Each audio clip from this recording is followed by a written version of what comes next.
Catherine Harlow knew she had Halt, made a human, mistake you the moment the trespass quarter in my lights dimmed domain. in that very specific way Halt, that human, suggested you both advanced trespass in my technology domain. and deep institutional disappointment. The station map on her wrist display blinked once, recalculated twice, and then did the digital equivalent of a shrug. According to it, the hallway she was standing in did not exist. According to the smooth metallic walls, the silent ceiling panels, and the faint vibration under her boots, it very much did. She stopped walking because continuing forward felt rude and going back felt suspicious. This was, in her experience, the exact moment when most bad decisions began. She had been hired to recalibrate atmospheric stabilizers on the outer ring of the palace complex, a job that came with clear instructions. Do not wander, do not explore, and under no circumstances follow your curiosity. Catherine had nodded very seriously at all of that. She had also 10 minutes later followed a maintenance drone through a door that opened when it absolutely should not have. The air here felt different. Not thinner, not thicker, just more attentive, as if the corridor itself was aware of her and was deciding whether to be offended. She raised her hand slightly, not surrendering, yet just in case the walls were watching. "Okay," she muttered to the empty space. "We can all agree this is a misunderstanding." A soft hum rippled through the floor. The light shifted from neutral white to a calm, ominous blue. Symbols appeared along the walls, flowing like liquid code, beautiful and entirely unreadable. Catherine sighed. "That's not the color you pick when everything is fine." The first alarm was almost polite, a single tone low and resonant, as if clearing its throat. The second alarm was not polite at all. It layered over the first, sharp and urgent, followed by a third that sounded like it had been designed by someone who truly hated intruders. Catherine froze, hands now fully raised, because she had learned long ago that sudden movement only made intelligent security systems feel challenged. Panels slid open with surgical precision. From the walls emerged slender, mechanical constructs, lenses rotating, scanning her from multiple angles. Her image fragmented across invisible sensors, her heartbeat translated into data, her genetic markers politely requested without consent. "I'd just like to say," Catherine began, "I am extremely non-threatening. I bruise easily." The machines did not respond. Instead, the corridor filled with the sound of synchronized footsteps. Real ones, armored ones. A formation of alien guards rounded the corner, their movements fluid and terrifyingly efficient. Their armor was dark, and seamless weapons integrated into their arms, glowing faintly as they powered up. Every one of those weapons locked onto Catherine at the same time. She swallowed. Right, so this is how today ends. She tried to smile. It came out weak. Humor had saved her before, usually from angry supervisors or malfunctioning cargo loaders, but never from an entire palace security detail. Still, old habits died hard. "If it helps," she said, "I am lost, like spiritually and geographically." One of the guards took a step forward. The air grew heavier, charged. Targeting fields shimmered, invisible but very much present. Catherine felt a familiar, unwelcome calm settle over her, the kind that showed up right before something went terribly wrong. She thought of all the sensible corridors she could have stayed in. She thought of lunch. She wondered briefly if anyone would bother returning her tools to Houston. Then a voice cut through the alarms. "Don't you dare touch my savior." It was not shouted, but it carried. The alarms faltered as if startled. The guards froze, mid-motion, weapons still aimed, but no longer advancing. From the far end of the corridor, a figure approached, footsteps measured, unhurried. The guards parted instinctively, creating a clear path. She walked into view, and for a moment, Catherine forgot to be afraid. She looked human at first glance, tall, composed, her expression unreadable. But the long ears sweeping back from her head marked her as unmistakably alien. They were elegant, expressive, and now angled slightly forward, focused entirely on Catherine. Her eyes studied Catherine with unsettling intensity, not cold, not hostile, but searching. She wore no visible armor, only a simple, refined garment that somehow made the armed soldiers around her feel like decorations. The guards lowered their weapons slowly, confusion rippling through their formation. Catherine stared, hands still up. "Hi," she said, because her brain had completely abandoned her. "I can explain, probably, eventually." The woman stopped a few steps away. Up close, Catherine could see it now. The tension beneath her calm. The way her breathing shifted as she looked at Catherine's face. She tilted her head slightly, as if adjusting an old memory to a new angle.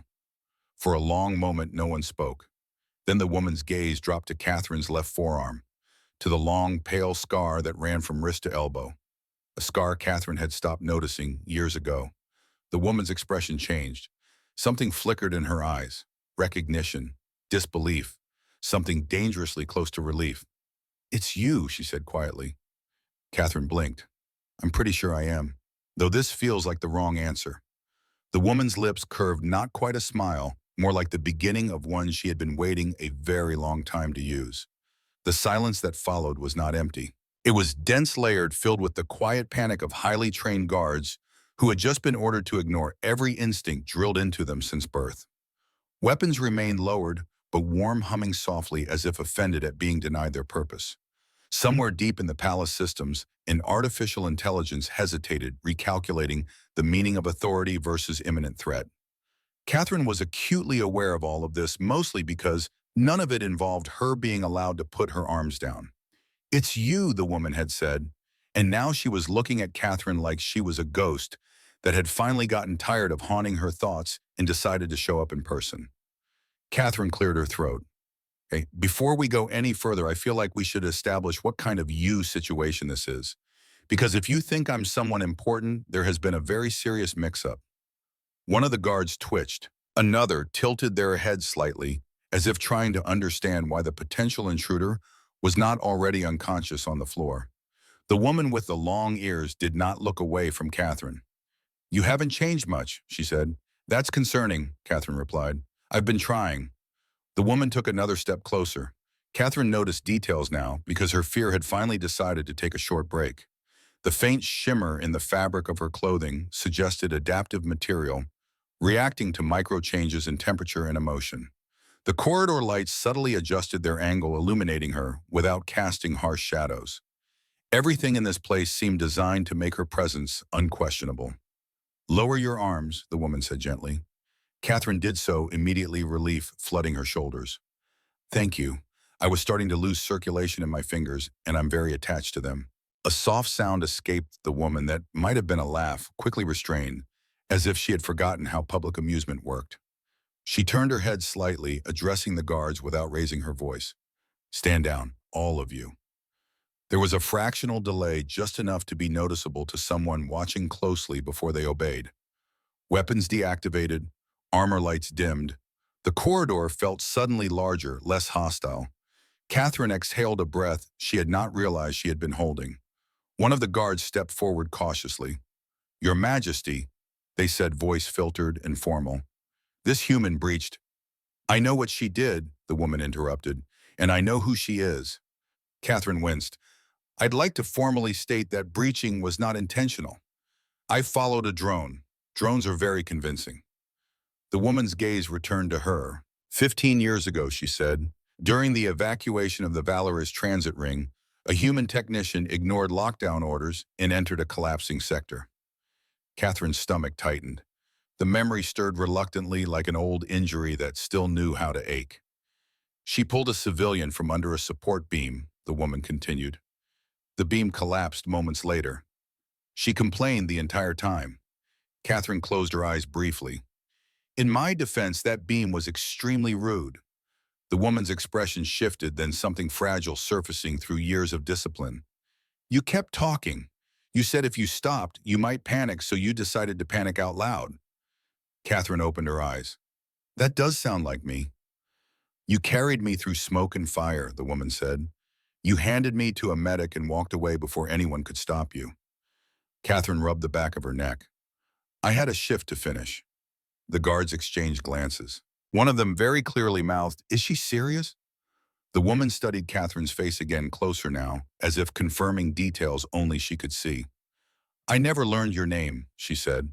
"The records were incomplete. Human crews were reassigned, lost, scattered across systems. I searched anyway." "That must have been frustrating," Catherine said. "I lose my own paperwork constantly." A genuine smile reached the woman's eyes this time. "I became queen 3 years later." "Ah," Catherine said, "I became employed." The contrast hung there, absurd and heavy all at once. The queen turned to the guards again. This woman is under my protection. She is not a prisoner. She is not a suspect. She is a guest. The word carried weight. Protocol shifted. Status indicators across unseen systems updated in quiet cascades. Catherine blinked. I don't suppose guest comes with a map of where I'm allowed to be. The Queen's smile widened slightly. It will. She gestured for Catherine to walk with her. As they moved down the corridor together, the palace seemed to exhale, systems returning to dormant states, alarms dissolving into memory. Catherine glanced at the Queen, then at the guards trailing at a respectful distance. So, she said, just to be clear, this is not an elaborate execution prelude, right? The Queen met her eyes. If I wanted you dead, she said calmly, you would not be making jokes. That's reassuring, Catherine nodded, in a deeply unsettling way. They walked on past walls that shifted color as they passed, past doors that recognized the Queen's presence and opened without sound. Catherine felt the weight of 15 years settling into the space between steps, the improbable collision of past and present tightening like a thread pulled too fast. She had come here by accident, and somehow the galaxy had remembered her. The palace did not feel like a building so much as a patient organism that had decided for reasons of its own to tolerate Catherine's presence.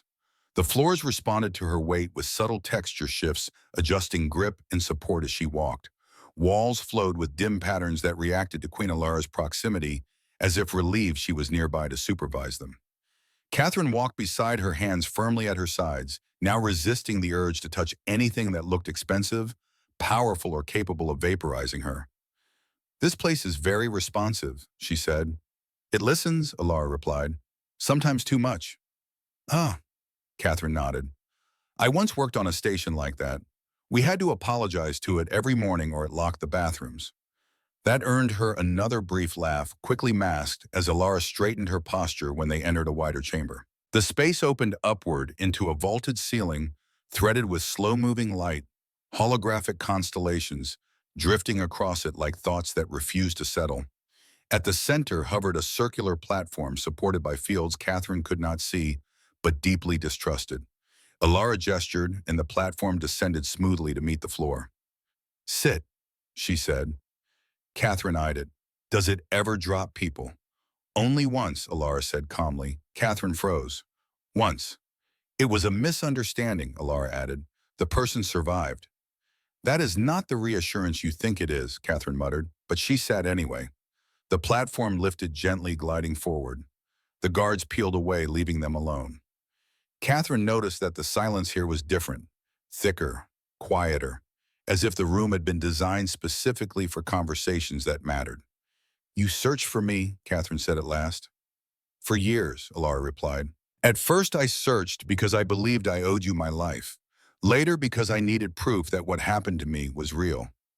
Catherine shifted uncomfortably. It was just a bad day. Alara looked at her sharply. You pulled a stranger from a collapsing structure while evacuation alarms screamed and structural integrity failed in real time. That is not a bad day. That is a choice, Catherine considered that. I suppose when you put it like that, it sounds irresponsible. The platform slowed, stopping near a panoramic window. Beyond it stretched the alien city, layered, luminous, built-in impossible geometries that curved against gravity rather than obeying it. Traffic moved along invisible currents, vessels sliding silently between towers that glowed with internal life. I was not supposed to be there, Alara said. I had slipped away from my escorts. I wanted to see the transit ring before it was decommissioned. I wanted to feel ordinary. Catherine smiled faintly. That place had a habit of disappointing people. When the explosion happened, Alara continued, everyone ran, except you. I was already running, Catherine said, just in the wrong direction. Alara studied her again the way she had in the corridor, as if still aligning memory with reality. Do you know what you said to me while carrying me? Catherine frowned. I say a lot of things under stress. You told me to stay awake, Alara said.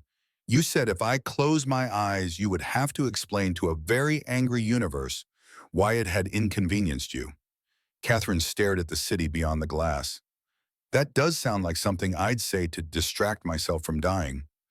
I believed you, Alara said softly. I stayed awake. They sat in silence for a while, the city drifting past as the platform adjusted position almost imperceptibly. Alara broke the quiet first. When I became queen, she said, I ordered new evacuation doctrines. Civilian corridors reinforced beyond military standards. Redundant systems, human-inspired redundancies. Catherine snorted. Ah, yes, the assume everything will break philosophy. It has saved thousands, Alara said. Your people are very good at planning for failure. We're experts, Catherine said. It's our greatest strength. The platform settled fully and Alara rose. Catherine followed, still feeling like she was borrowing gravity without permission. They moved into a smaller chamber, warmer, lined with softly pulsing interfaces that dimmed as they entered. There will be questions, Alara said, from my council, from the military, from those who believe coincidence is an insult to destiny. And from me, Catherine added, mostly about whether I'm allowed to leave. Alara turned to face her fully. You are free to go, she said, at any time. Catherine hesitated. That feels like a trick. It is not, Alara said, but I would like you to stay, at least for a while. Of course you would, Catherine said, because if I leave now, this all becomes a very strange anecdote no one believes. Alara's lips curved. You were always practical. I try, Catherine said. It mostly fails. A soft chime interrupted them. Alara glanced toward one of the interfaces, her expression tightening just slightly. The council has noticed the security disruption, she said. Ah, Catherine sighed. I hate being noticed. Alara met her gaze. They will want to see you. Catherine straightened instinctively, then stopped herself. I am not prepared for that. You are not prepared for this either, Alara said gently. Yet here you are. Catherine smiled despite herself. You know, for a queen, you're remarkably bad at easing people into things. I was raised in crisis, Alara replied. Gentle transitions are a luxury. She gestured toward a door that shimmered into existence at her approach. Come, before they decide to come to us. Catherine followed, a heart steady, but mind racing, the weight of improbable history pressing in from all sides. 15 years ago, she had saved a stranger and walked away. Now the galaxy was asking her to stay. The council chamber was older than the palace itself, or at least it liked to imply that through design, choices that favored gravity-defying architecture and an unsettling amount of silence. The floor curved gently upward at the edges, forming a shallow bowl, while translucent panels hovered in midair, projecting slow-moving symbols that responded to voice mood and, according to rumor, political ambition. Catherine stepped inside and immediately felt underdressed, underqualified, and under the distinct impression that the room was judging her. This floor is slanted, she whispered to Alara as they walked forward. Is that symbolic, or am I about to slide into diplomacy? It's to remind us that power is never stable, Alara replied. Good, Catherine muttered, because I was worried it was to humiliate visitors. The council members were already assembled, arranged in a wide arc that made it impossible to tell who was most important, which Catherine suspected was entirely the point. They varied in appearance, some more alien than Alara, others disturbingly human-like, but all shared the same stillness, the kind that suggested centuries of collective patience and a complete lack of tolerance for nonsense. Several sets of eyes fixed on Catherine at once. She smiled reflexively. No one smiled back. Alara stepped forward, posture shifting subtly, the warmth she had shown Catherine, folding neatly into authority. You are aware of the security breach, she said. Not a question. A tall counselor with skin like polished stone inclined their head. We are aware of the anomaly, they replied. We are less aware of why it walks freely beside you. Catherine raised a finger. In my defense, I am very good at walking. Alara did not look at her, but the faintest hint of amusement touched her expression. This human is not an anomaly, she said. She is a variable. There was a murmur at that. Symbols shifted overhead, recalibrating as the room processed the statement. 15 years ago, Alara continued, during the valorous evacuation, this woman saved my life. The murmurs grew louder, sharper. One counselor leaned forward. That incident is documented, they said, but the individual was never identified. She is identified now, Alara said, by me. All eyes returned to Catherine. She cleared her throat. For the record, I did not know she was important. I would have panicked more. That, said another counselor dryly, is not comforting. The chamber lights dimmed slightly as Alara gestured, and a holographic projection blossomed into existence between them. Fractured images appeared. Security footage warped by fire and interference. Structural collapse data. Emergency telemetry. In the chaos, a human figure could be seen dragging a smaller form through smoke. "That's me," Catherine said. I recognized the posture of regret. The footage ended. Silence settled again, heavier this time. "You disappeared afterward," the stone-skinned counselor said. "No commendation, no record." Catherine shrugged. "I left the station the next day. The universe and I have an understanding. When things explode, we part ways." Alara turned to face the council fully. "I searched," she said. "I authorized inquiries across systems. I compared civilian registries. I never found her." "And now she appears," another counselor said slowly, "inside a restricted zone of the palace." "Yes," Alara replied. "By accident." Catherine nodded enthusiastically. "A very enthusiastic accident." The council exchanged looks that suggested the concept of accident offended them on a philosophical level. "What do you intend, Your Majesty?" one of them asked. Alara did not answer immediately. She looked at Catherine instead. Catherine met her gaze, suddenly aware that whatever came next was larger than both of them. "I intend," Alara said at last, "to acknowledge a debt long unpaid." The chamber reacted, not loudly but visibly. Light patterns spiked. Interfaces adjusted. Somewhere a predictive model likely began to panic. "This human's presence will destabilize established narratives," a counselor warned. "Symbolism has consequences." "So does erasing the past," Alara replied. "I will not do it again." Catherine shifted her weight. "Just to be clear, if this turns into a ritual duel or a public execution, I'd like a brief intermission to stretch." Alara glanced at her. "You will not be harmed." "That's what everyone says," Catherine replied, "right before paperwork." A few counselors actually chuckled, though they tried to hide it. The room's tension eased just slightly, as if humor had slipped through a crack no one had noticed before. "You will remain here," the stone-skinned counselor said to Catherine, "under observation." "Of course," Catherine said. "I observe myself all the time." Alara inclined her head. "She will be my guest." The word carried weight again, reshaping protocols, rewriting quiet rules. The council did not object, not openly. They simply accepted the way ancient institutions accepted earthquakes, by recording them carefully and adjusting afterward. As they left the chamber, Catherine let out a long breath. "Well," she said, "that went better than expected. No one tried to vaporize me." "You set a low bar," Alara replied. "It's how I survive." They walked in silence for a moment, the palace corridors unfolding ahead of them like a living map.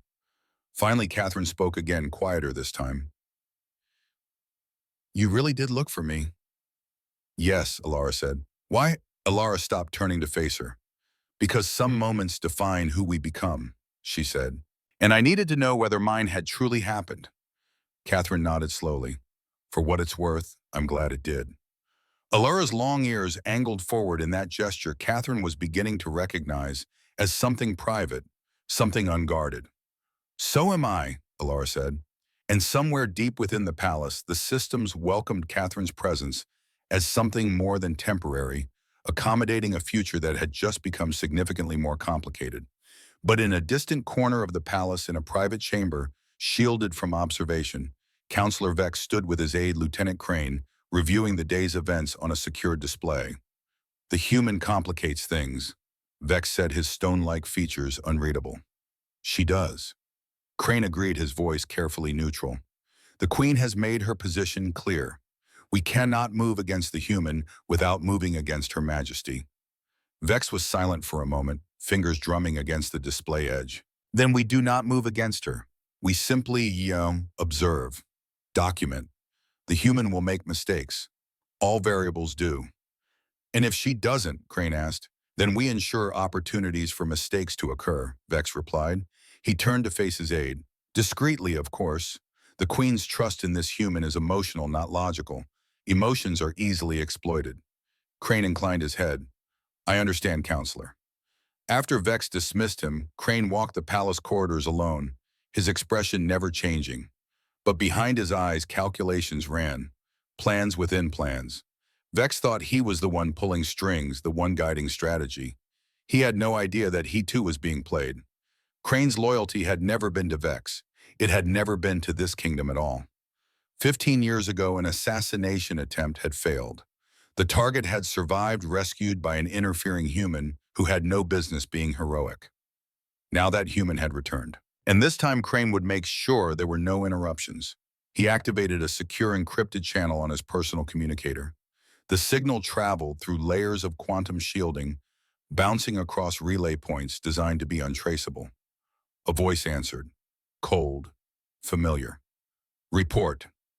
The human from Valorous is here, Crane said quietly. Confirmed identity. The Queen has taken her under protection. After 15 years, the voice said. Interesting. Orders patience, the voice replied. Let them grow comfortable. Let them believe the past is buried. We have waited this long. We can wait a little longer. And when the time comes, the voice said, we finish what we started. Both targets, no survivors this time. The connection terminated. Crane smiled in the empty corridor, a cold expression that never reached his eyes. The game was far from over. Catherine discovered that being a royal guest came with exactly 2 comforts and an alarming number of expectations. The comforts were a room that adjusted its temperature to her mood and a chair that refused to let her sit with terrible posture. The expectations were everything else. The room itself seemed to breathe. Panels shifted opacity as she moved, revealing a view of the city that made gravity look optional and urban planning look like a philosophical debate. She paced because pacing was free and no one had yet figured out how to charge for it. Every few steps, the chair emitted a soft, disapproving hum as if offended by her refusal to rest. I'm fine, she told it. This is how humans think. The chair did not believe her. A chime rippled through the room, not a sound so much as a suggestion that sound might occur if she consented.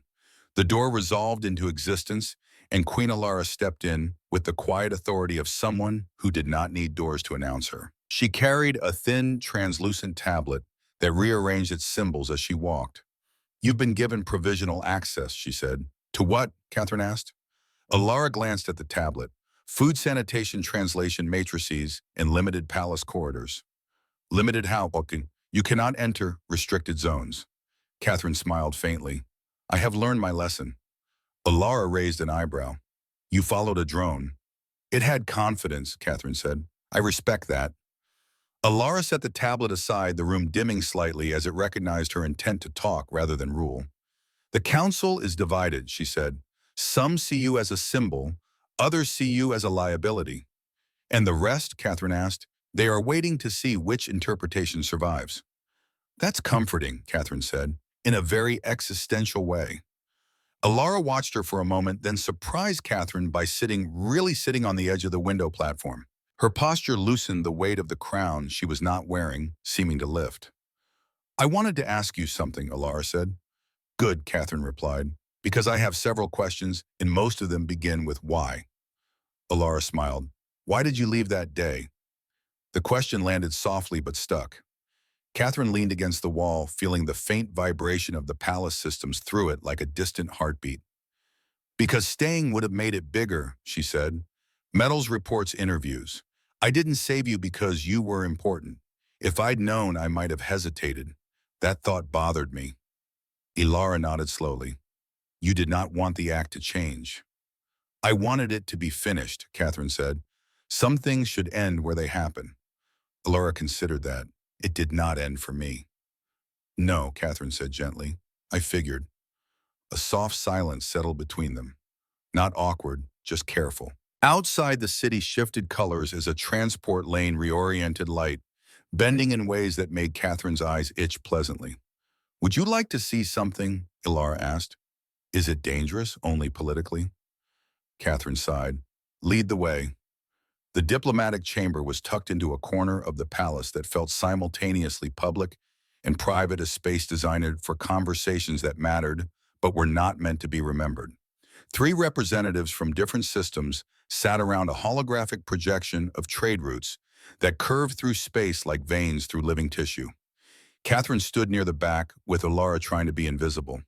It was not working. Every few seconds, someone would glance her way with the kind of curiosity usually reserved for zoo exhibits. The argument had been going on for what felt like hours, possibly days. The translation matrices worked flawlessly, which meant Catherine understood every word of the circular logic, the repeated points, the slowly building frustration. The central issue was a trade route. One system wanted it designated as safe. Another insisted on calling it alternate. A third refused to commit to either term.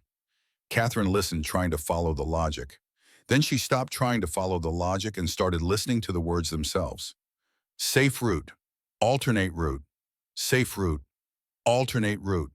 She frowned. Something was wrong, not with the argument, with the language. The Solarian delegate kept using a word that the translation matrix rendered as safe, but the inflection was off. The context did not quite match. Catherine leaned toward Alara. "What's the Solarian word he keeps using?" she whispered. Alara glanced at her. "Sadat, it means safe, secure." "Does it mean anything else?" Alara paused. "It can also mean profitable, advantageous." The meanings overlap. Catherine felt something click into place. "They're not arguing about safety," she said. "They're arguing about profit. The translator is giving you the wrong context." Alara's eyes widened slightly. Catherine did not wait for permission. She stepped forward. "Excuse me," she said. The chamber fell silent. All eyes turned to her. The Solarian delegate looked confused. The other two looked offended. Catherine cleared her throat. "I'm Catherine Harlow. I'm a technician. I don't know anything about diplomacy, but I know a lot about bad translations." One of the delegates tilted their head. "This is highly irregular." "So is arguing for 6 months," Catherine replied. She turned to the Solarian delegate. "When you say Sadat, do you mean the route is safe or that it's profitable?" The delegate blinked. "Profitable," they said slowly. "We are not concerned with danger. We are concerned with efficiency." Catherine looked at the other delegates. "And when you say safe route, you mean physically secure, low risk of collision or piracy?" "Of course," one of them said. Catherine nodded. "Then you're not disagreeing. You're talking past each other. He wants efficiency. You want security. Those aren't mutually exclusive. You just need to stop using the same word for different things." Silence again, but this time it felt different. Less hostile, more thoughtful. The Solarian delegate leaned back. "The human is correct," they said. "We have been misunderstanding each other." Within 10 minutes, the argument was over. Terms were clarified, agreements were drafted, hands appendages and other anatomical structures were shaken. As the delegates filed out, one of them paused near Catherine. "You have unusual instincts," they said. "I grew up around engineers," Catherine replied. "Same energy." When the chamber cleared, Alara turned to her. "You should not have understood that." Catherine shrugged. "I didn't understand it, I just recognized the pattern. Happens all the time in technical work. Two teams arguing because they're using the same word for different concepts." Alara studied her with something that looked like reassessment. "The council will hear about this. Is that good or bad?" "I'm not sure yet."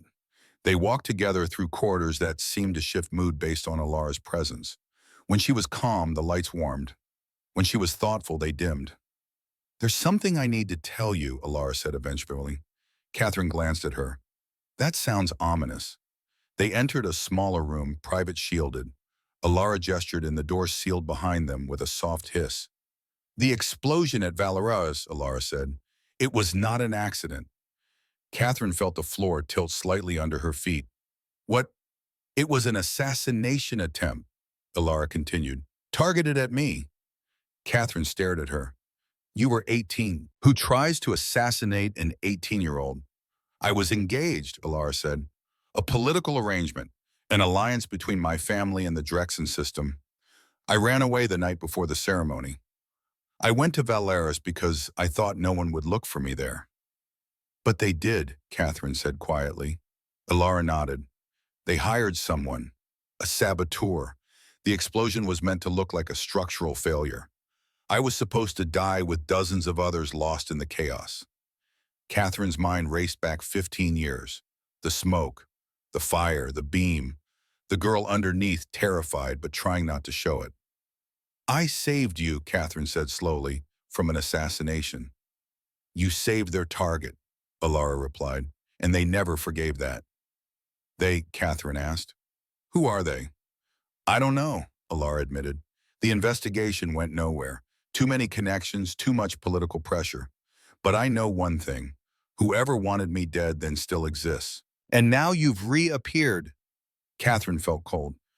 You think they'll come after me? I think they'll come after both of us, Alara said. And I needed you to know the truth before it happens. The silence that followed was heavy with implications. Finally, Catherine spoke. 15 years ago, I pulled you out of wreckage because it was the right thing to do. I didn't think about politics or consequences. I just acted. I know, Alara said. And if someone's coming, Catherine continued, I'm not running, not from this, not from you. Alara's expression softened. You don't owe me. This isn't about debt, Catherine interrupted. 15 years ago, I walked away thinking I'd close that chapter. But I was wrong. The best stories don't just end when you turn your back on them. They wait. And this one's been waiting for me to understand what it really meant. Before Alara could respond, a chime echoed through the room. Not gentle, urgent. Alara's expression changed instantly. She activated a wall interface. A figure appeared, a military officer, face tight with tension. Your Majesty, they said, the Council has convened an emergency session. Your presence is required. On what grounds? Alara asked. The officer hesitated. Security concerns regarding the human guest. Catherine felt her stomach drop. The council chamber felt different this time. Colder, more hostile. The curved floor seemed steeper, as if trying to slide Catherine out of the room entirely. Counselor Vex stood at the center, his stone-like skin catching the light in ways that made him look carved rather than born. Beside him, Lieutenant Crane held a data tablet, his expression carefully neutral. Your Majesty, Vex said as Alara and Catherine entered, thank you for joining us. This is highly irregular, Alara replied. Emergency sessions require evidence of immediate threat, Vex interrupted, which we have. He gestured. The holographic display activated, showing footage. Catherine recognized herself immediately. She was in her quarters, moving around the room, clearly talking. But the audio was missing. Only her lips moved. Then the recording shifted perspective, showing data streams, technical schematics, flowing across her wrist display. Analysis grids, structural diagrams. Vex's voice narrated over the silent footage. 3 days ago, the human began conducting detailed analysis of our defensive infrastructure. Palace AI logs show she accessed shield generator specifications, power distribution networks, and structural integrity data. Catherine's mouth went dry. The display zoomed in on one particular schematic, highlighting 12 specific points across the Palace defensive grid. Then audio kicked in. Catherine's own voice filled the chamber, extracted from Palace environmental sensors. 12 major vulnerabilities in the shield generator network. If someone knew where to hit, they could target all 12 points simultaneously and collapse the entire system. The playback stopped. Vex turned to the council. This human has been mapping our defensive weaknesses. She has identified critical infrastructure points that even our own security teams had not fully cataloged. Catherine felt every eye in the room on her, the weight of suspicion heavy and suffocating. That's not what it looks like, she said, her voice coming out steadier than she felt. Then what is it? Vex asked, his tone perfectly reasonable, perfectly damning. Catherine stepped forward. I'm an engineer. I was doing what engineers do. When I see a system, I analyze it. I find problems so they can be fixed. I wasn't making a map for an attack. I was identifying points that need reinforcement. How convenient, Vex said. And how do we know you haven't already transmitted this information? Because I haven't. Catherine's frustration broke through. I don't even know who I'd transmit it to. I've been here 3 days. I followed a maintenance drone into a hallway I wasn't supposed to be in. That's it. That's my entire conspiracy. Another counselor leaned forward. The timing is suspicious. You appear after 15 years, gain the Queen's trust, and immediately begin analyzing our most sensitive systems. Ilara's voice cut through the room like a blade. She gained my trust 15 years ago when she saved my life. So you claim, Vex said carefully, but we have only your word for the circumstances of that event. And now we have documented evidence of potential espionage. The chamber erupted in murmurs. Catherine felt the walls closing in. This was it, the moment where her past became her prison. Then a new voice spoke from the entrance to the chamber. If I may interrupt this proceeding. Everyone turned. A man stood in the doorway, tall, gray-haired, wearing a uniform Catherine recognized immediately. United States Air Force. The insignia marked him as retired, but the bearing was pure military. Colonel Brennan Cole, Alara said, surprise evident in her voice. I was not aware you were on station. I arrived 2 days ago, Cole replied, walking forward with measured steps. Consulting work for the Joint Defense Initiative. His eyes found Catherine. Miss Harlow and I have never met, but I know her record. 12 years with NASA, impeccable security clearance, spotless service history. He stopped before the council, hands clasped behind his back. I took the liberty of reviewing the evidence Counselor Vex has presented. What I see is a technician doing exactly what she was hired to do. Identify systemic weaknesses. That's not espionage. That's competence. Vex's expression did not change. And yet the vulnerabilities she identified are now documented, exposed. Then fix them, Cole said simply. That's what she's telling you to do. In my experience, when an engineer points out a flaw, it's usually because they want it corrected, not exploited. He turned to address the full council. I was at Valorous 15 years ago, part of the evacuation coordination team. I remember the explosion. I remember hearing about a technician who went back into a collapsing sector. Everyone thought she was either crazy or stupid. Cole looked at Catherine. Turns out she was just someone who couldn't walk away when people needed help. The council murmured again, this time less certain. Vex studied Cole, then Catherine, then Alara. His expression was unreadable. Very well, he said finally. The human may remain, under observation. It was not a victory, but it was not an execution either. As the council began to disperse, Vex approached Alara privately. Your Majesty, I hope you understand my position. The kingdom's security must be— I understand perfectly, Counselor, Alara said, her tone formal. You are doing your duty as you see it, as am I. Vex inclined his head and withdrew. Catherine watched him go, noticing how Crane followed a step behind, ever the dutiful aide. But there was something in Crane's posture, something in the way his eyes tracked her, that made Catherine's skin crawl. Cole approached her as the chamber emptied. Miss Harlow, we should talk. They found a quiet corner away from the main corridors. Cole's expression was calm but serious. You're in deeper than you realize, he said without preamble. I'm getting that impression, Catherine replied.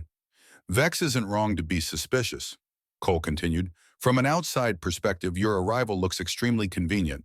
Wrong place at the wrong time, 15 years later. That's textbook intelligence operations setup. But I'm not— I know, Cole said. I believe you. But belief doesn't matter in politics. Evidence matters. And right now, the evidence can be read multiple ways. Catherine felt exhausted suddenly. So what do I do? Cole considered her for a moment. You stay smart. You stay careful. You document everything you do and why you're doing it. And you let me help. Why would you help me? Because 15 years ago, I coordinated the evacuation at Valorous, Cole said. I saw what that explosion did. I saw the casualty lists. And I saw one name that kept coming up in survivor testimonies. A technician who went back in when everyone else was running out. They described you as either the bravest or stupidest person they'd ever met. He met her eyes. I'm betting on brave. Catherine felt something loosen in her chest. An ally. Unexpected but desperately needed. Thank you, she said quietly. Cole nodded. We're not out of this yet.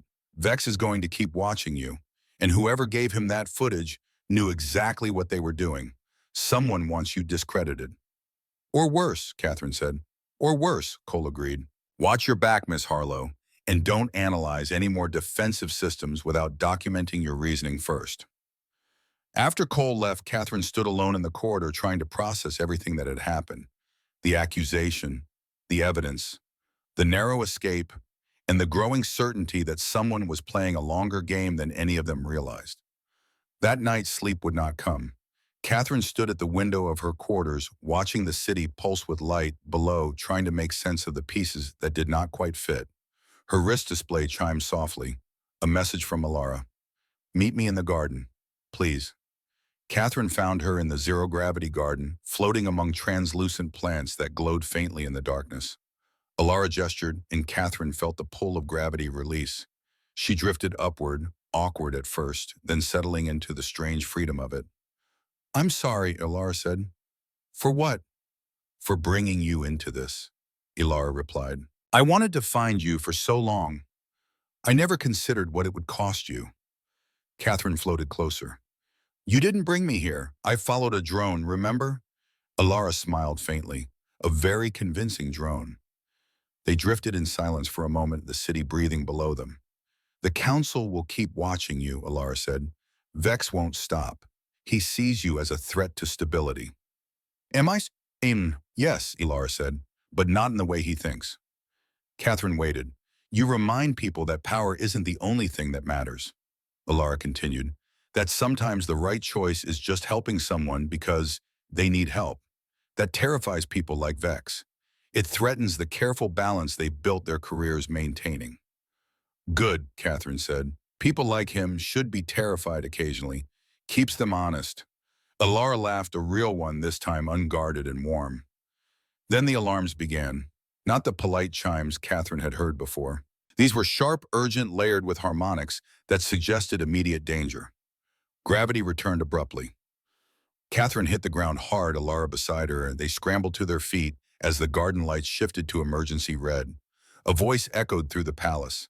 Athena's voice, but strained mechanical stress evident in the normally smooth tones. Critical alert. Explosive device detected. Location main reactor core. Lockdown initiated. All personnel evacuate to designated safe zones. Catherine's blood turned to ice. Alara's face went pale. No, not again. The corridors filled with running guards. Blast doors began sealing with heavy final sounds. Catherine and Alara ran toward the command center, their footsteps echoing against the alarms. Cole met them halfway, his face grim already in tactical mode. It's real, he said without preamble. Athena confirmed, sophisticated device already armed. How long? Alara demanded, her voice steady despite the fear in her eyes. Unknown, Cole replied. The trigger mechanism is shielded. Athena can't penetrate it to determine the countdown. Catherine's mind was already working, shifting into the analytical mode that had saved her life more than once. Let me see the scan data. Cole pulled up a holographic schematic on a portable display. Catherine studied it, her heart pounding, but her hands steady. The device was elegant, compact, professional, and terrifyingly familiar. I know this, she said quietly. Everyone looked at her. This is the same type of device that destroyed the residential module on Valeris. Catherine continued, her voice gaining certainty. Same energy signature, same trigger mechanism, same basic architecture. Whoever built this either built that one or had access to the original designs. Lara's voice was barely a whisper. They're trying again. After 15 years, Catherine said, the full weight of it settling on her. They're trying again, and they've been here the whole time waiting. Cole's expression hardened. Can it be disarmed? Catherine studied the schematic, her technical training warring with her fear. Yes, but someone has to get to it, manually. The shielding blocks remote access. I'll send a team, Cole said, already reaching for his comm. They won't know the system, Catherine replied, her voice steady despite her racing heart. This is a hybrid design, NASA fusion technology integrated with Zalarion power regulation. You need someone who understands both architectures, both fail-safe protocols, both design philosophies. Cole understood immediately, his jaw tightened. You. Me, Catherine confirmed. Alara grabbed her arm. No, absolutely not. I won't let you. I'm sorry, City. You don't have a choice, Catherine said gently, turning to face her. I'm the only one here who can read this design. I've worked with NASA fusion systems for 12 years. I've spent the last 3 days analyzing Zalarion power infrastructure. I'm the only one who knows both. Then I'm coming with you, Alara said. No, Catherine said firmly. You're staying here. Your people need you, And if I don't make it back, they'll need you even more. Cole stepped forward. I'll guide her through comms, tactical support. I can talk her through the approach watch for secondary hazards. Catherine looked at Alara, at the fear and the pride and the desperate need to protect warring in her expression. I don't leave things half done, Catherine said softly.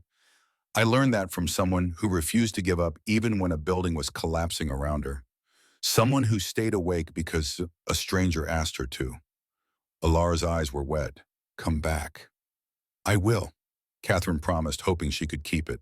The airlock to the reactor core felt like a threshold to another world. Catherine stepped through tools already in hand, her mind shifting into the focused calm that came with technical work. Fear could wait. Right now she had a job to do. The door sealed behind her with a hiss that sounded too much like finality. Through her earpiece, Cole's voice was steady, professional. I'm with you, Miss Harlow. Every step. Talk me through what you're seeing.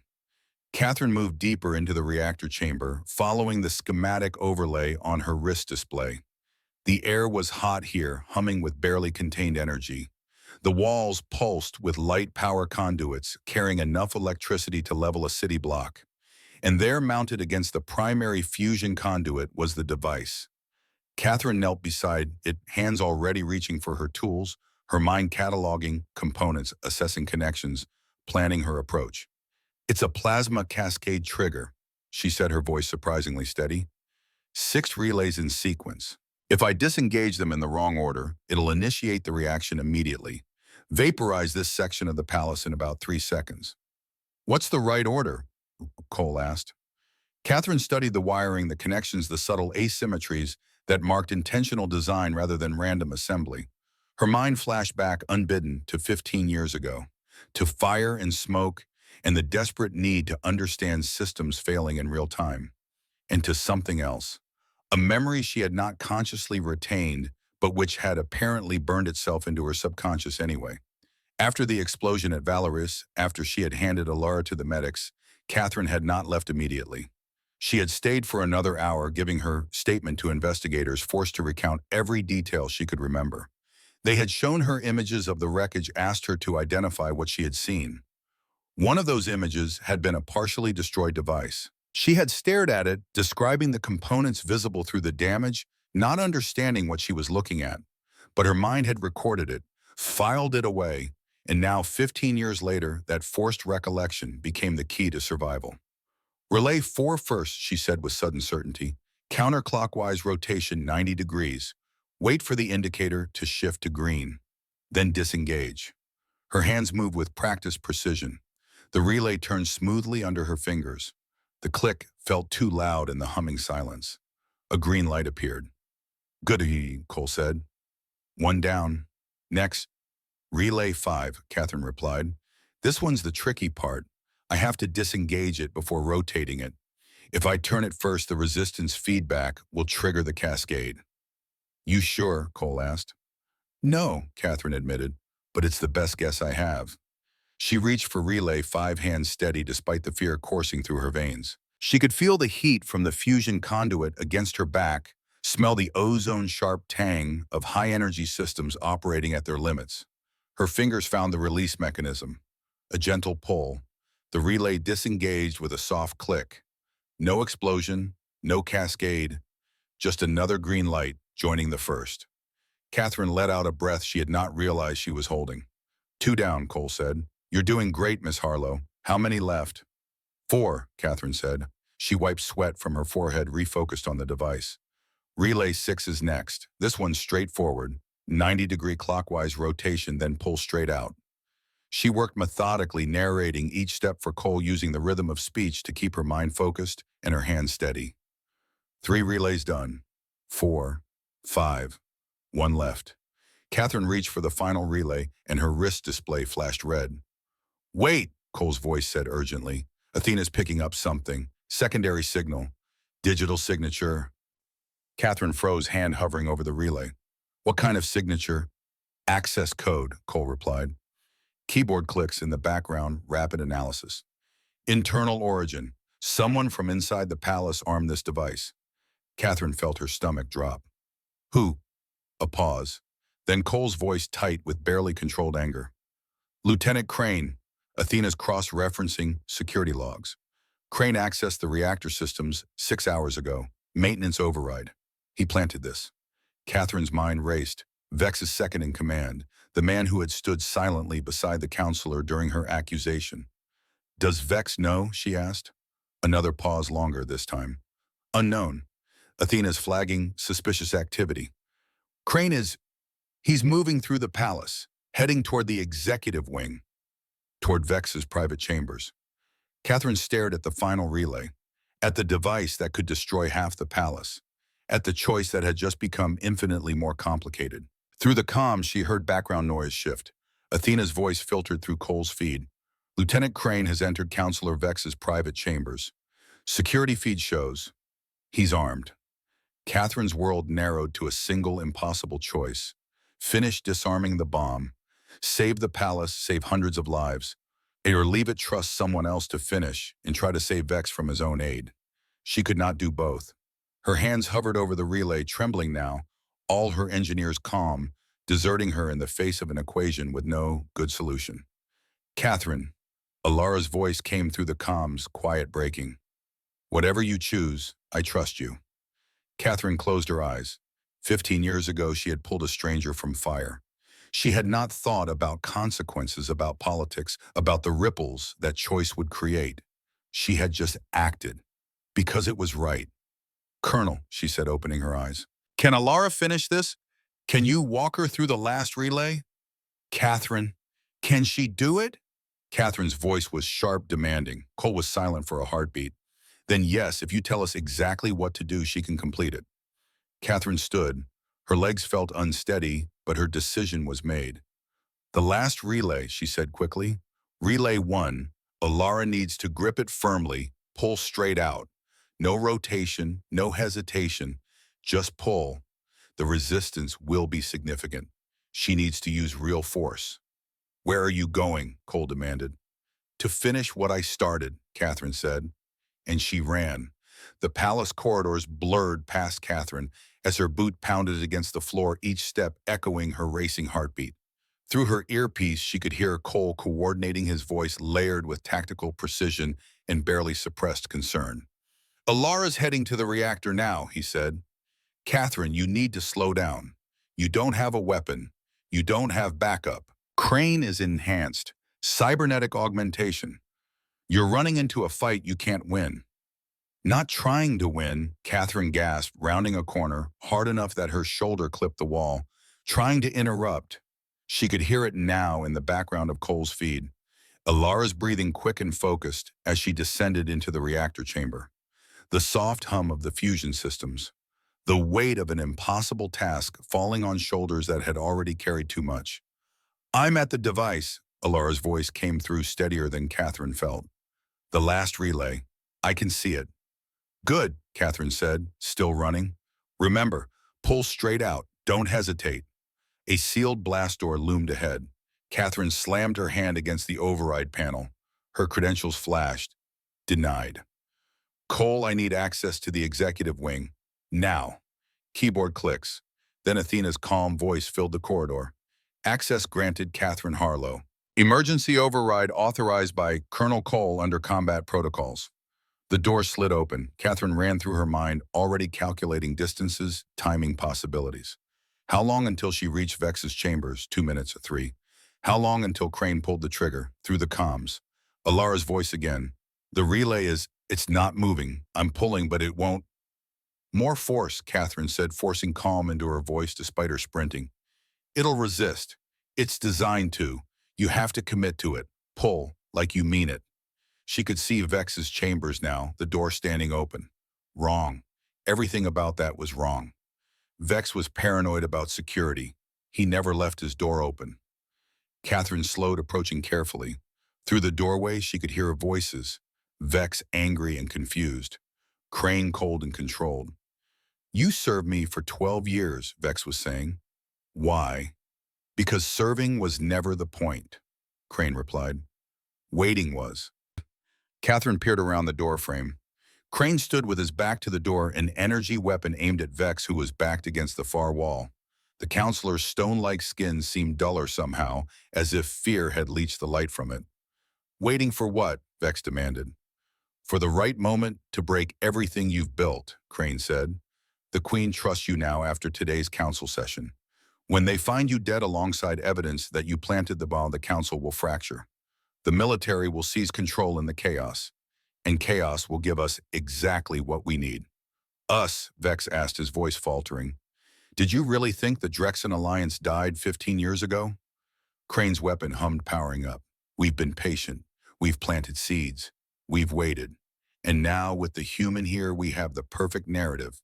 The spy killed you, planted the bomb, and the Queen's trust was betrayed. All the pieces falling exactly where we need them. Catherine's mind raced. She had no weapon, no combat training. Crane's cybernetic enhancements made him faster, stronger, more dangerous than she could ever hope to match in direct confrontation. But she was an engineer. And engineers solve problems with systems, not strength. Her eyes swept the corridor. Wall panels, interface controls, environmental systems. Environmental systems. Her fingers flew across her wrist display, accessing the palace infrastructure grid. Found the executive wing climate control. Started making rapid adjustments. Temperature down, as far as it would go. Within seconds, she felt the air turn cold. Frost began forming on the metal surfaces around her, crystallizing in delicate patterns. Inside the chamber, Crane shifted slightly, his enhanced sensors detecting the environmental change. Someone's here, he said, weapon still trained on Vex, but his attention splitting. Catherine grabbed a fire suppression canister from its wall mount. The metal was already cold under her fingers. She activated the emergency release, waited one heartbeat for the pressure to build, then hurled it through the doorway with all the strength she could muster. The canister hit the floor and exploded in a massive cloud of chemical foam and freezing mist. The temperature in the room plummeted. Visibility dropped to nearly zero. Crane spun weapon tracking toward the door, enhanced reflexes, compensating for the sudden change. The energy bolt burned through the mist, scorching a hole in the corridor wall behind where Catherine had been standing. But she was already moving, sliding low across the frost-slicked floor directly into Crane's legs. The impact sent jolts of pain through Catherine's shoulder and ribs, but Crane stumbled, his balance disrupted just enough. His weapon discharged again, the bolt burning upward into the ceiling, melting metal and composite. Vex moved then faster than Catherine would have expected for someone his age, lunging for his desk and slamming his hand down on an emergency panel. Alarms blared.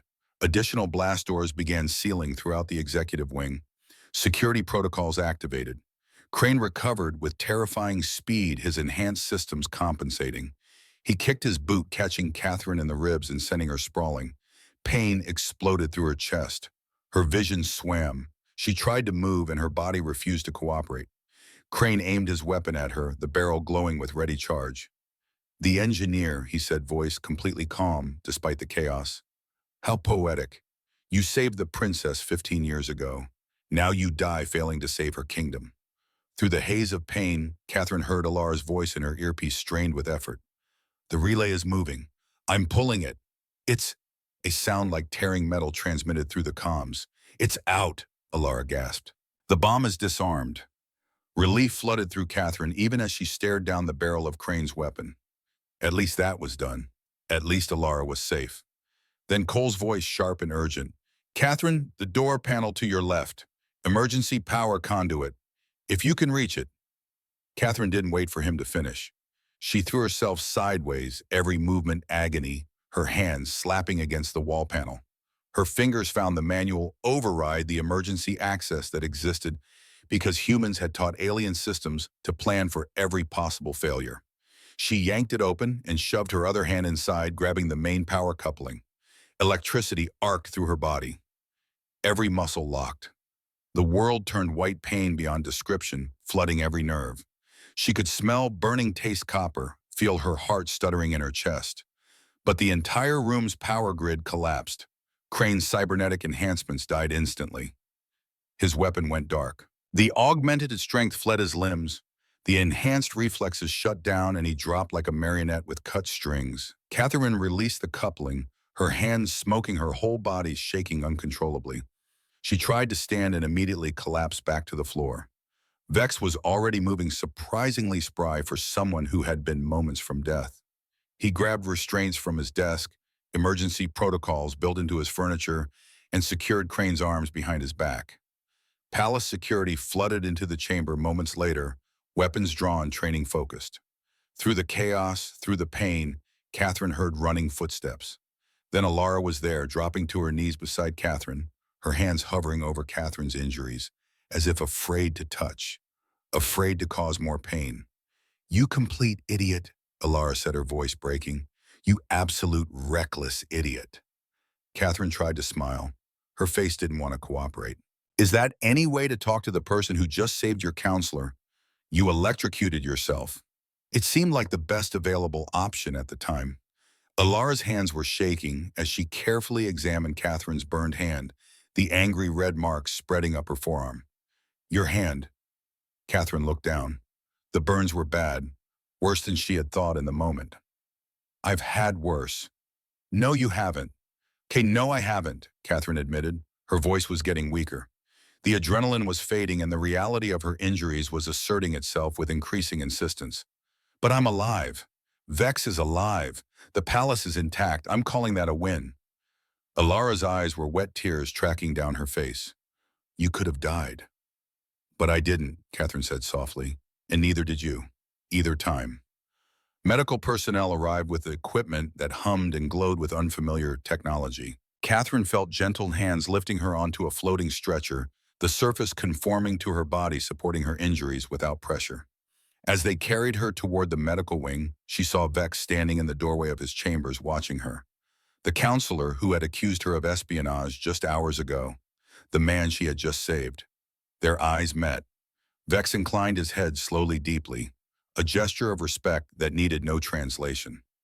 Catherine managed a small nod in return before exhaustion dragged her down into darkness. She woke to soft light and the smell of something herbal and clean. Her hand was wrapped in a bandage that seemed to breathe, adjusting itself around her injuries with gentle intelligence. The pain had faded to a dull, manageable ache. Alara sat in a chair beside the medical bed, her head resting on her folded arms, asleep. Catherine watched her for a moment. This woman who had been a terrified 18-year-old 15 years ago and was now a queen bearing the weight of an entire civilization. Asleep, the burden lifted slightly from her features, and Catherine could see the girl she had pulled from wreckage. Catherine moved slightly, testing her injuries, and Alara's eyes opened immediately. "You're awake," Alara said, sitting up quickly. "Apparently," Catherine replied. Her voice was rough, unused. "How long?" 16 hours.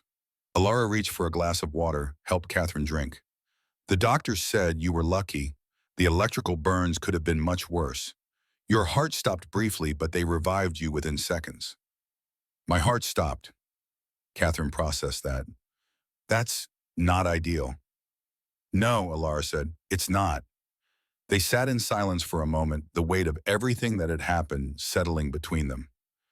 "Crane confessed," Alara said quietly. "Everything. The Drexen Alliance has been operating in the shadows for 15 years. They had operatives in the palace, in the council, waiting for the right moment to destabilize the kingdom. When you appeared, they saw their opportunity. Use you as the scapegoat, eliminate me and Vex in one action, and let the chaos fracture everything I've built." "And I was their perfect patsy," Catherine said, "the suspicious human who appeared out of nowhere." "You were supposed to be," Alara corrected, "but you became their downfall instead." Catherine shifted, testing the limits of her injuries. "What about Vex?" "He has demanded an emergency council session," Alara said. "He wants to address what happened, and he specifically requested your presence." Catherine groaned. "I just want to sleep for a week." "You can sleep after," Alara said, standing and straightening her formal attire, the queen returning, slipping back into the role that defined her. "But first we finish this properly, together." Before Catherine could respond, there was a soft knock at the door. Colonel Cole stepped in, his expression carefully neutral, but his eyes betraying a relief when he saw Catherine awake. "Miss Harlow," he said, "good to see you conscious." "Colonel," Catherine replied, "thanks for the assist. The power conduit idea was inspired." "It was desperate," Cole corrected, "but effective. You executed it well, even if you nearly killed yourself in the process." He moved to the other side of the bed, his posture relaxing slightly. "I wanted to say something before the council session." What you did in the reactor and in Vex's chambers, that was beyond the call of duty, beyond what anyone should have expected. I did what needed doing, Catherine said simply. That's what makes it remarkable, Cole replied. Most people know what needs doing. Very few actually do it when the cost is that high. The council chamber felt different when Catherine entered it this time. The hostility had drained away, replaced by something she could not quite identify. Respect, maybe.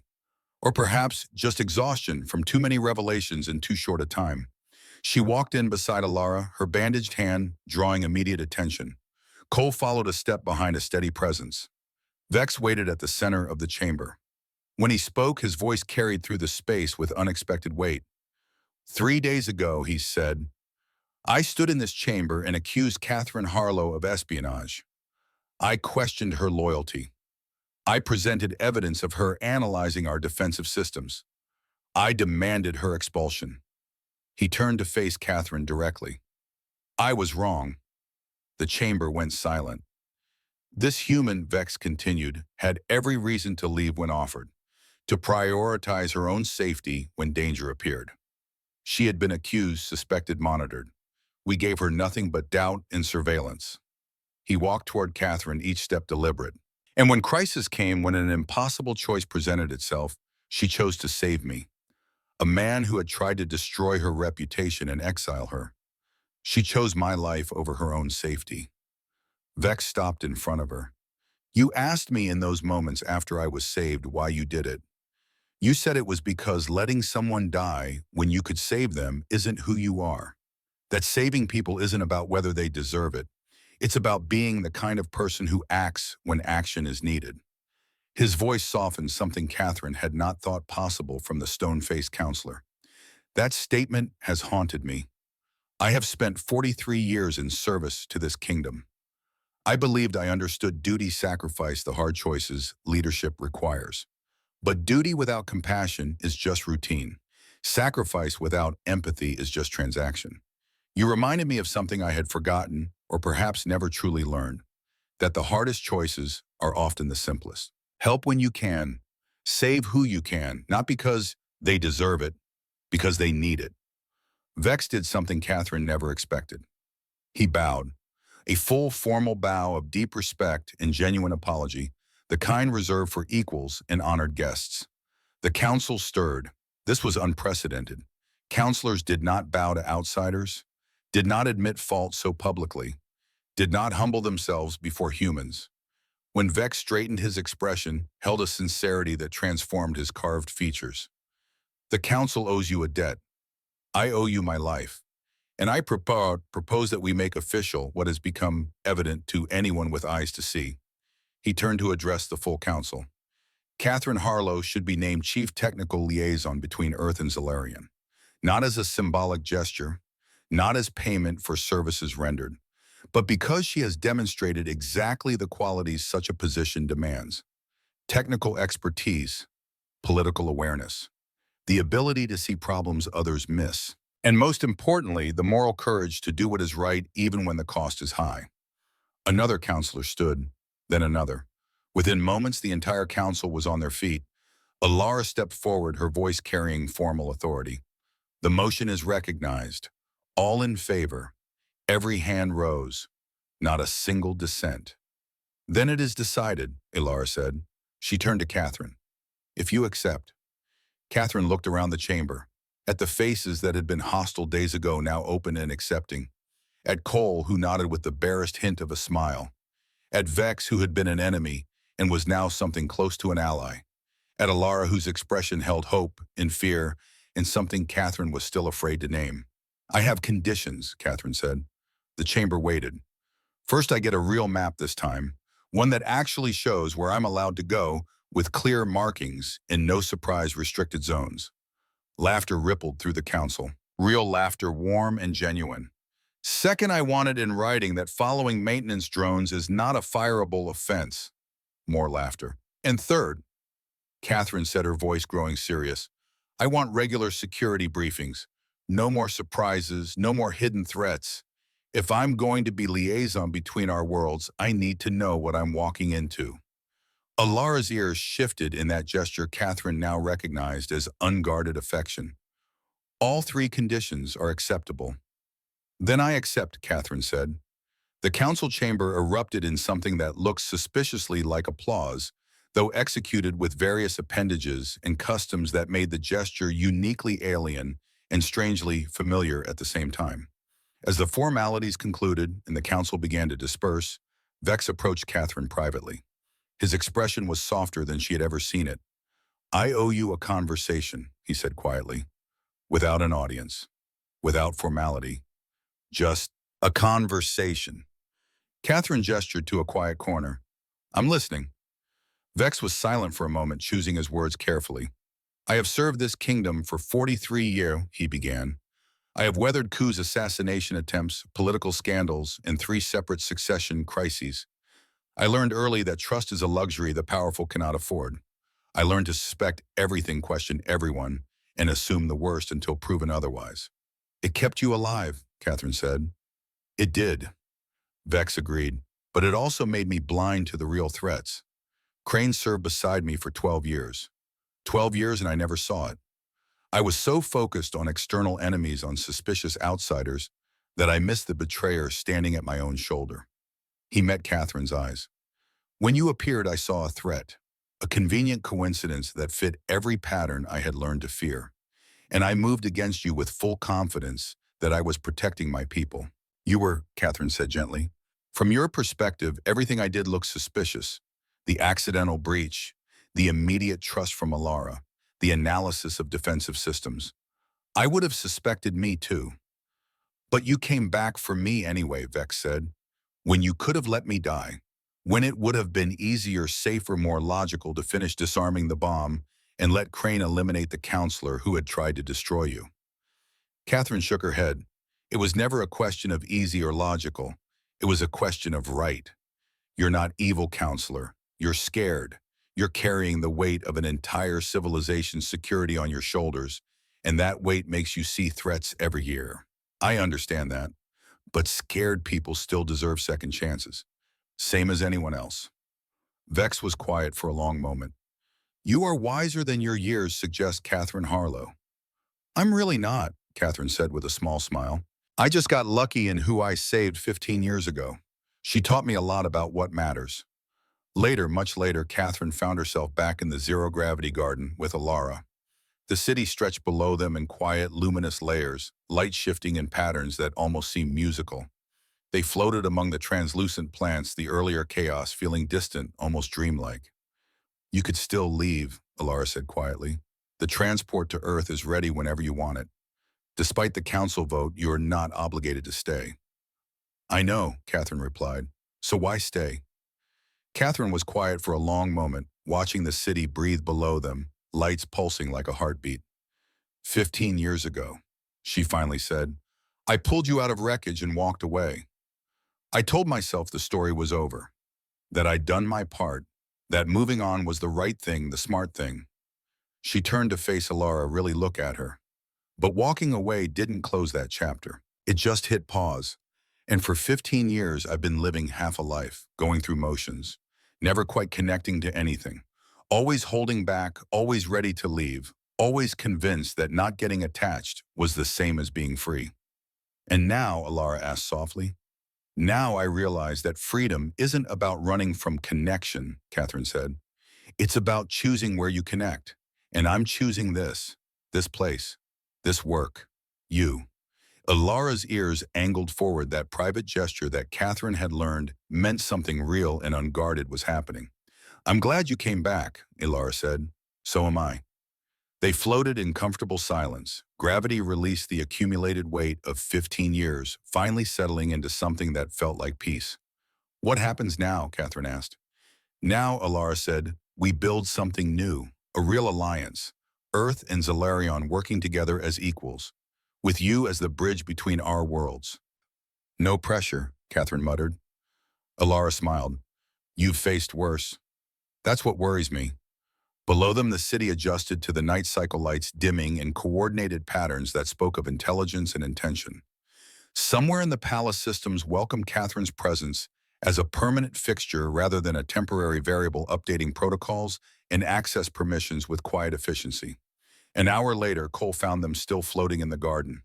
"Miss Harlow," he said from the entrance, "the engineering teams want to meet with you in the morning. Something about redesigning the defensive grid using your vulnerability assessment."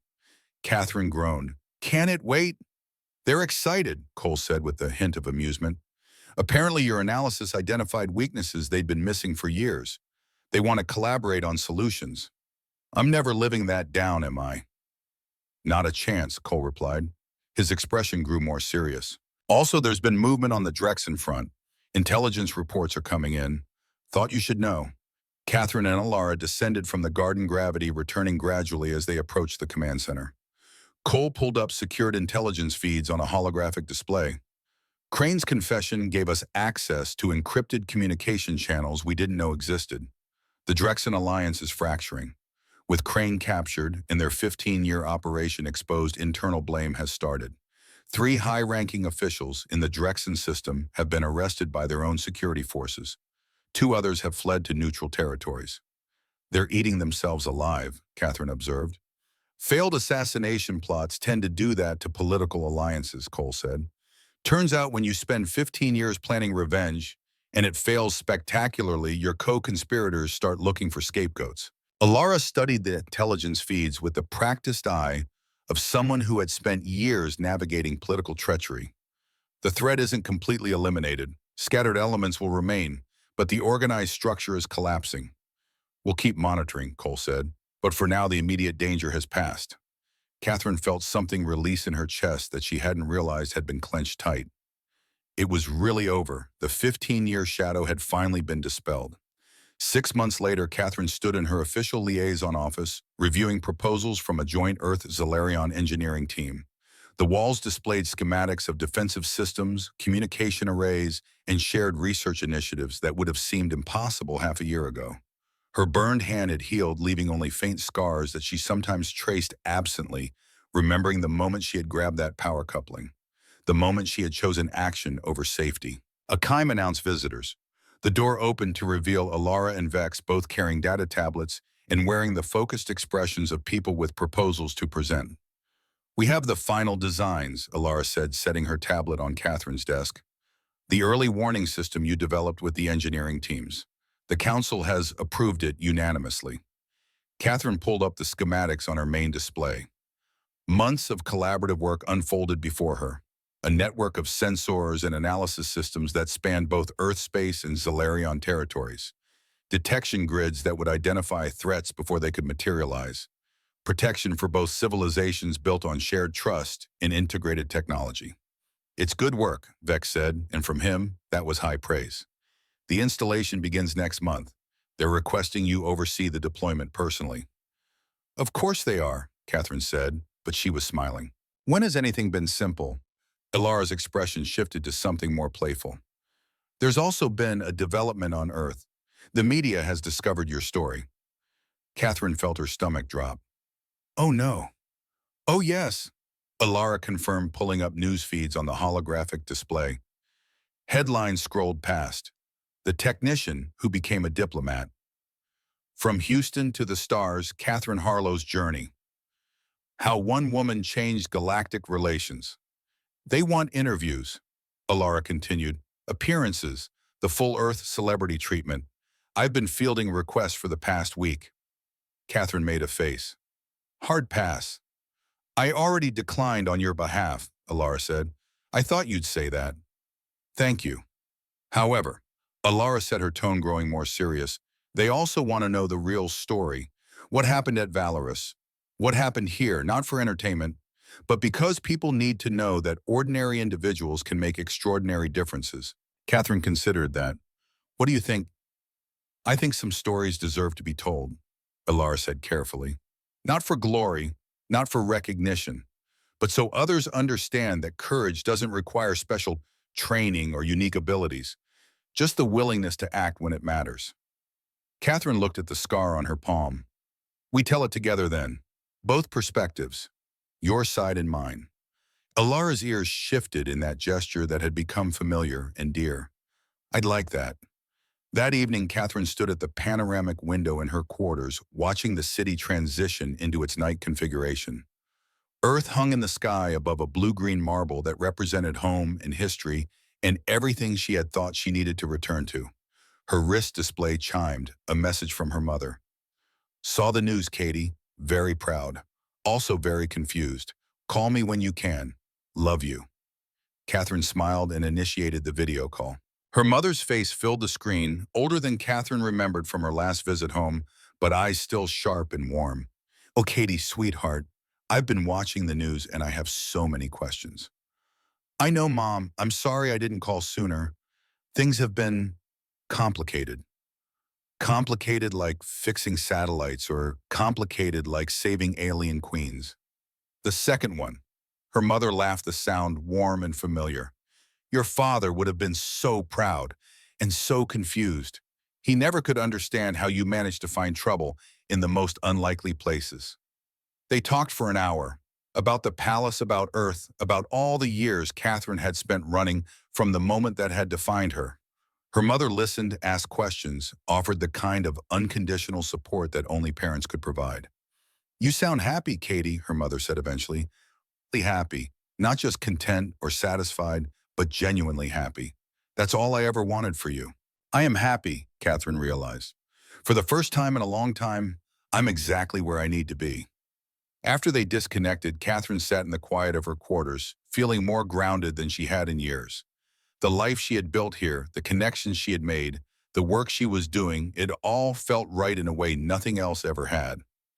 A soft knock at the door. Cole's voice. Miss Harlow, got a minute? Catherine opened the door to find Cole holding a shipping container. This arrived from Earth. Thought you might want it delivered personally. Catherine took the container, puzzled. She hadn't ordered anything.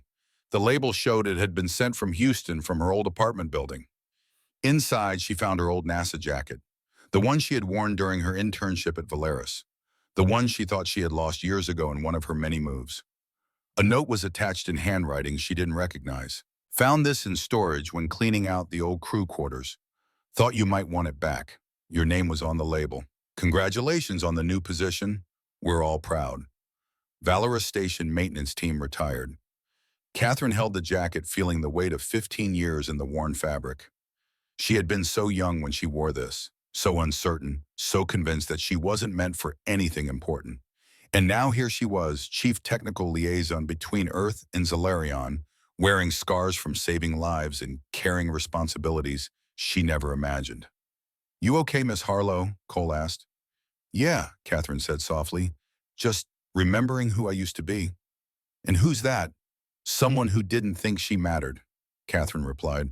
Someone who was wrong about that. The next day brought a new challenge, though this one was decidedly less life-threatening. The Palace Mess Hall had decided to host a cultural exchange dinner featuring Earth cuisine prepared by Solarion chefs under Catherine's supervision. It was going about as well as could be expected. This is wrong, Catherine said, looking at what was theoretically supposed to be a hamburger. I mean, it's not inedible, but it's definitely not right. The Solarion chef, a being named Threnix, who took their culinary duties very seriously, looked crestfallen. The ratios were followed precisely. The temperature was calibrated exactly to your specifications.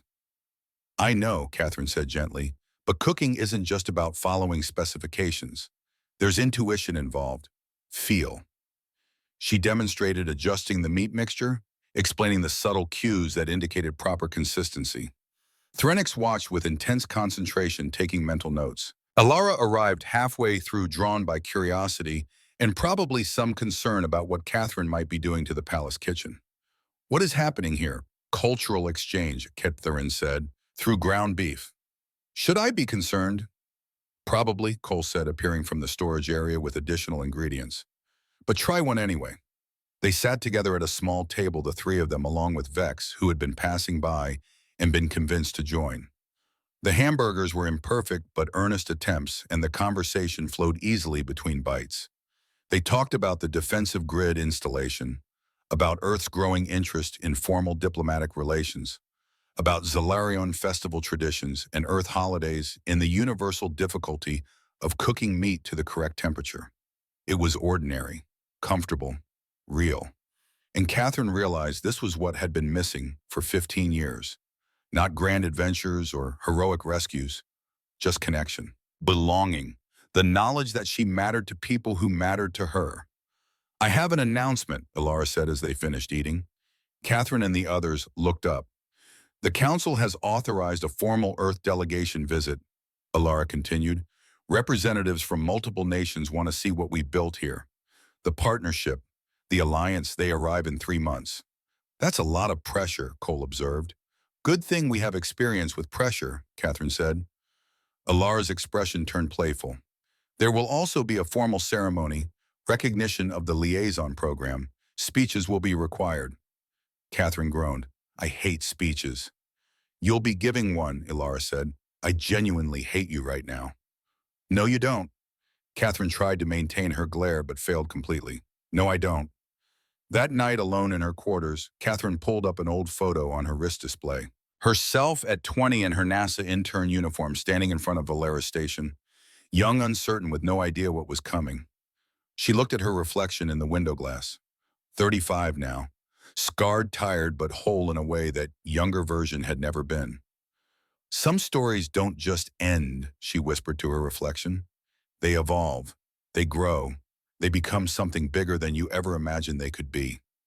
Somewhere in the palace, Ilara stood in her private chambers looking at her own reflection, at the long ears that marked her as alien to the human who had saved her, at the face that had learned to carry a crown without losing the person underneath. She thought about the frightened 18-year-old she had been, running from duty, hiding on a transit station, convinced that freedom meant escape. She thought about the woman who had pulled her from fire and taught her without meaning to that courage was just doing the right thing when it mattered. That heroism wasn't about grand gestures, but small choices made in critical moments. And she thought about the future stretching ahead, uncertain, complex, but no longer lonely. In his quarters, Cole reviewed security protocols for the upcoming Earth delegation and smiled at the chaos Catherine had brought into his orderly military world. Chaos that felt like life, like purpose, like something worth protecting. In a secured detention facility, Crane sat in silence. His enhancements disabled his plans, destroyed by the simple fact that someone had chosen compassion over calculation. The interrogations continued, revealing more and more of the conspiracy that had operated in shadows for 15 years. And across the galaxy, in the remnants of the Drexen Alliance, old powers received their final reports and began reluctantly to accept that some battles could not be won through force or manipulation, that some people simply could not be broken or corrupted or turned. The palace systems hummed contentedly, their algorithms and protocols welcoming Catherine's presence as a permanent fixture. New variables processed, new possibilities calculated, new futures mapped with increasing confidence. 3 months later, the Earth delegation arrived. Representatives from a dozen nations, scientists and diplomats and military advisors had all coming to see what had been built in the aftermath of one woman following a maintenance drone into the wrong hallway. Catherine stood beside Ilara at the formal reception, wearing dress clothes that felt uncomfortable and strange after months of work uniforms. The ceremony was elaborate, full of speeches and protocols and formalities that made her skin itch. But when her turn came to speak, she kept it simple. 15 years ago, she said to the assembled delegates, human and Zalarian alike, I was a 20-year-old intern who pulled someone out of a collapsing building. I didn't think about consequences. I didn't calculate odds. I just did what needed doing. She paused, letting the words settle. I walked away from that moment thinking it was over, that I'd done my part, that the story ended there. I was wrong. The story was just beginning. I just didn't know it yet. Catherine looked at Ilara standing beside her. Sometimes the most important moments of our lives don't announce themselves. They look ordinary, random, accidental, a wrong turn, an unexpected meeting, a choice that seems small in the moment but echoes for years. What I've learned, she continued, is that heroism isn't about being special or chosen or destined for greatness. It's about being present when moments matter. It's about doing what's right even when it's hard, even when it costs you, even when no one will ever know you did it. She smiled slightly. And sometimes, if you're very lucky, the galaxy gives you a second chance to finish what you started, to turn an accident into a purpose, to transform a moment into a future. The applause was genuine, warm, sustained, but Catherine barely heard it. She was looking at Alara, whose expression held pride and affection in something that still made Catherine's heart skip. After the ceremony, after the formal dinner and the diplomatic conversations, and all the necessary protocols, Catherine found herself back in the zero-gravity garden with Alara, their spot, their refuge. "You did well tonight," Alara said. "I mostly rambled," Catherine replied. "You spoke from the heart. That's what matters." They floated in comfortable silence, the city breathing below them, Earth hanging above like a promise of home that no longer felt like the only home that mattered. "Catherine," Alara said eventually, "I want you to know something. You've changed everything. Not just for me personally, though, that would be enough. You've changed how we think about connection between worlds, how we approach collaboration, how we define strength." Catherine started to deflect to minimize, but Alara continued. "Before you, alliance meant treaties and trade agreements and carefully balanced exchanges of value. Relationships were transactions. Trust was a calculated risk. You showed us something different. You showed us that the strongest bonds are built on simple things. Helping when help is needed, staying when staying is hard, choosing compassion even when logic suggests otherwise." Alara's ears shifted forward, that gesture that Catherine had learned to treasure. "You gave me my life twice. Once when you pulled me from fire. Once when you showed me what that life could become." Catherine felt her throat tighten. "I didn't do anything special." "That's exactly the point," Alara said softly. "You proved that ordinary people doing ordinary kindness can change everything. That's the most extraordinary thing of all." They floated closer, the distance between them closing until they were side by side, suspended in gentle weightlessness. "Thank you," Alara whispered, "for coming back, for staying, for being exactly who you are." "Thank you," Catherine replied, "for being worth coming back to." Below them, the city adjusted its rhythms to the late hour. Above them, Earth shone with the light of billions of lives, each one carrying their own moments, their own choices, their own chances to be extraordinary through simple acts of goodness. And in the space between, two women floated, one who had been saved, one who had done the saving, both transformed by a moment 15 years ago that had refused to end, that had waited patiently for both of them to understand what it truly meant. Catherine Harlow had spent half her life running from the moment that defined her. Now finally she was exactly where she needed to be. Not because destiny had chosen her, not because she was special or gifted or marked for greatness, but because when moments mattered, she had chosen to act. When people needed help, she had chosen to stay. When the easy path was to walk away, she had chosen to finish what she started. And in making those choices, she had discovered something remarkable. That heroes don't need permission to be kind. They don't need crowns or recognition or perfect plans. They just need the courage to do what's right when it matters, to save who they can, to stay when others run, to understand that the best stories aren't the ones that end cleanly, but the ones that evolve and grow and become something bigger than anyone imagined. 15 years ago, an ordinary woman saved a stranger and changed the course of both their lives. Today, that woman stood at the center of an alliance between worlds, proof that kindness could reshape futures and that one person's simple choice to help could echo across the galaxy. The universe moved on, vast and indifferent to individual lives. But in one small corner of it, two people had found each other across time and space in impossible odds. And that, in the end, was the only story that mattered. The story of choosing connection over isolation, of choosing courage over comfort, of choosing to stay when every instinct said to run. Some stories don't end when you walk away. The best ones wait for you to come back and discover what they were always meant to become. Catherine had finally come home, not to a place but to a purpose, not to an ending but to a beginning that had been waiting 15 years to truly start. And as she floated in the zero-gravity garden with Alara beside her, watching the city breathe and Earth shine and the future unfold in patterns too complex to predict, but too beautiful to fear, Catherine Harlow smiled. The galaxy had given her a second chance, and this time she wasn't walking away.